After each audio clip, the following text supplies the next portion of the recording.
Hello, welcome to Lion technical hub. Lion technical hub में आपका स्वागत है। I am Lion sir, having 30 years of experience in industry and today I am going to cover about a 3-point starter। तो hello friends, आप लोग कैसे हैं? उम्मीद करता हूँ आप लोग अच्छे होंगे और आप लोगों की तैयारी भी अच्छी चल रही होगी। तो आज हम जो है बहुत इम्पॉर्टेंट टॉपिक है 3-point स्टार्टर, उसके बारे में डिस्कस करेंगे।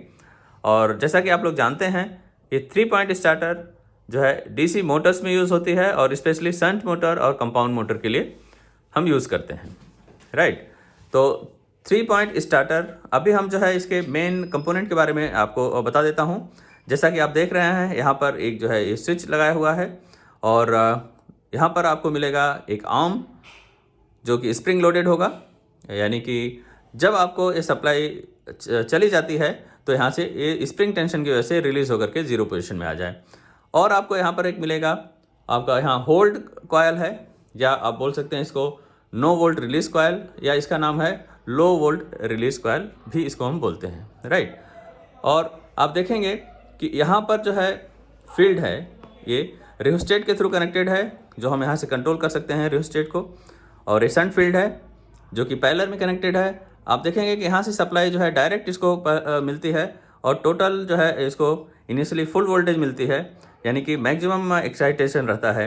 और इसको हम रेगुलेट भी कर सकते हैं, यानी कि जब हमको फील्ड को बढ़ाना होता है तो रेजिस्टेंस को हम मिनिमम रखते हैं, और जैसे जैसे हम रेजिस्टेंस को ऐड करते जाते हैं हमारा फील्ड जो है कम होते जाता है, और इससे हमें मालूम है कि इसका जो है आरपीएम बढ़ने लगता है, राइट। तो ये आपका है शंट मोटर। मेनली मैंने जो है कंपोनेंट के बारे में बता दिया है। अभी मैं आपको फंक्शन बताता हूँ कि काम कैसे करता है।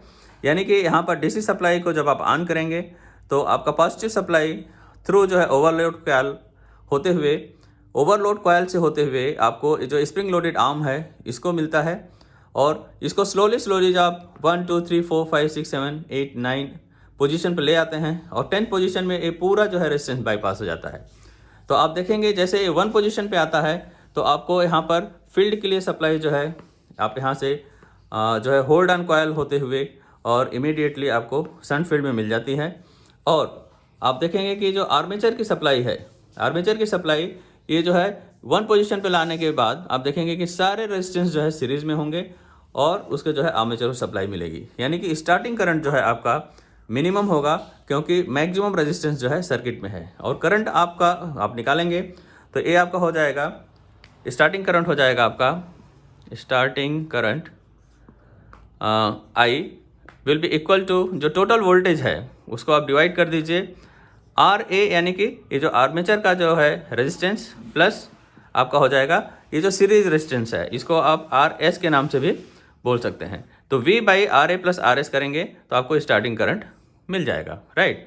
तो आप समझ सकते हैं कि जो स्टार्टिंग रेजिस्टेंस जो है मैक्सिमम होता है स्टार्टिंग में, तो आपका जो है स्टार्टिंग करंट मिनिमम होता है। यही है स्टार्टर का ये फंक्शन, क्योंकि स्टार्टर हम यूज़ इसीलिए करते हैं कि जो स्टार्टिंग करंट जो है बहुत हाई ना हो और हमारा मोटर न जले, इसके लिए जो हम स्टार्टर को यूज़ करते हैं। और 1 बाय 1 जब हम रेजिस्टेंस को बाईपास करते हैं तो आप देख सकते हैं कि इनिशियली जो है फील्ड को सप्लाई मैक्सिमम मिल रही थी, क्योंकि यहाँ से जो है डायरेक्ट सप्लाई दिया हुआ है। और जैसे जैसे हम रेजिस्टेंस को बाईपास करते हैं 1 2 3 4 5 पोजीशन में, और ऐसे हम वापस जब ले आते हैं तो हम ये देखते हैं कि हमारा जो फील्ड है उसके बीच में कुछ रेजिस्टेंस आने लगता है, जिससे कि इसका जो है फील्ड यानी कि फ्लक्स कम होने लगता है।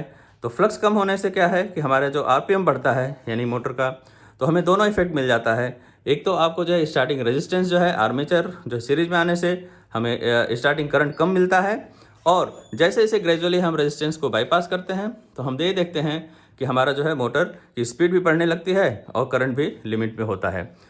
तो आप देख लीजिए, जैसे आपका अगर मोटर किसी भी रीज़न से अगर हाई करंट ड्रॉ करती है तो क्या होगा, ये ओवरलोड कॉयल है, इसके थ्रू आपका जो है करंट फ्लो हो रहा है, ये जो है इस प्लंजर को अट्रैक्ट करेगी, और एक अट्रैक्ट करने से आप देखेंगे यहाँ पर 2 पॉइंट हैं, यानी ये इसको शॉर्ट कर देगा।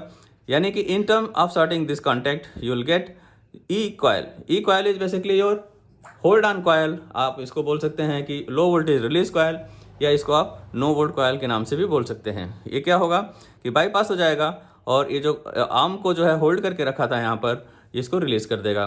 With the spring loaded it will come down to zero position, right, और मोटर आपकी सेफली ऑफ हो जाएगी। तो ये आपका ओवरलोड के कंडीशन में है।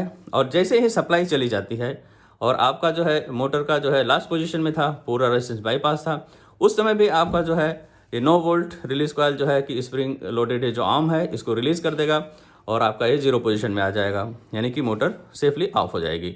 दोबारा सप्लाई आने के बाद भी आपका ये मोटर ऑन नहीं होगी, क्योंकि ये 0 पोजीशन में किसी तरह की भी सप्लाई आपके आर्मेचर को नहीं मिलती है और ना ही कोई सप्लाई आपको शंट फील्ड को मिलती है, राइट।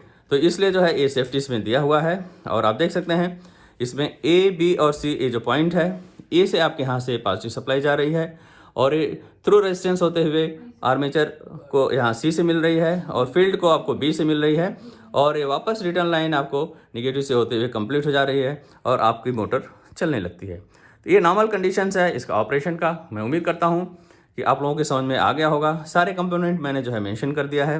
फिर भी यदि किसी को कुछ डाउट होता है, वीडियो को दोबारा आप रिवर्स करके देख लें, या स्टिल आपको कुछ डाउट है तो आप कमेंट करें, मैं इसका आपको रिप्लाई दूंगा। यदि हमारा वीडियो आपको अच्छा लगा है तो आप जो है लाइक करें, अपने दोस्तों को शेयर कर दें और सब्सक्राइब अवश्य कर लें। बेल आइकन को भी दबा दें ताकि जो नेक्स्ट वीडियो में जब भी रिलीज़ करूं तो आपको इसका नोटिफिकेशन इमीडिएट मिल जाए और आप इसका फ़ायदा उठा सकें। तो मिलते हैं अगले वीडियो में। जय हिंद।